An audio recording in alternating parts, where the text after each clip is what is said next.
with the times. I am Dr. YP Chawla. I am at the studios of Voice Aajkal, and today we are discussing about climate change and its impact on humanity. More so, there are 58 island nations which are independent and are right in the center of sea where the sea level is rising. And very recently in Glasgow, the Prime Minister of India, Modi ji, along with Prime Minister of Australia and Prime Minister of UK, they all met. Under their chairmanship, there were three more Prime Ministers on the dais. One was from Fiji, and another was from Jamaica and Mauritius.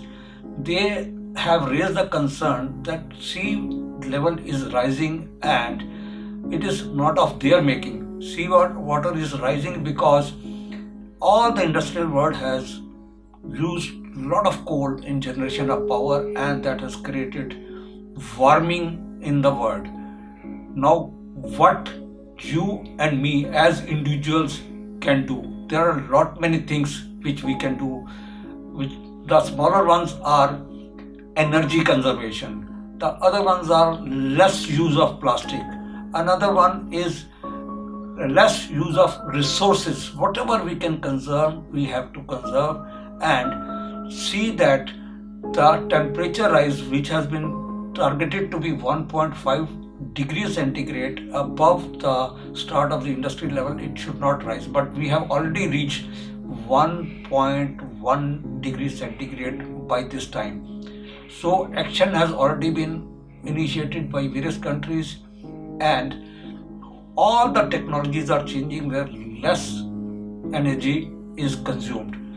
We, you, me, everybody has to act on this and see what we can do. A very simple example is when we are taking water, we are going and buying a water bottle, but we are buying one more plastic. Can we refill that water at our home so that we can save one bottle? So like that, there are many small things which we can contribute in saving the humanities. That's my request, that we should all take care of the word global warming and see that nothing goes wrong. In fact, there are many activists who have come forward to stop the companies which are doing wrong actions of generating more heat. So people have started protesting against that. We all have to take care that industries are not allowed to generate extra heat, extra warming. We can avoid.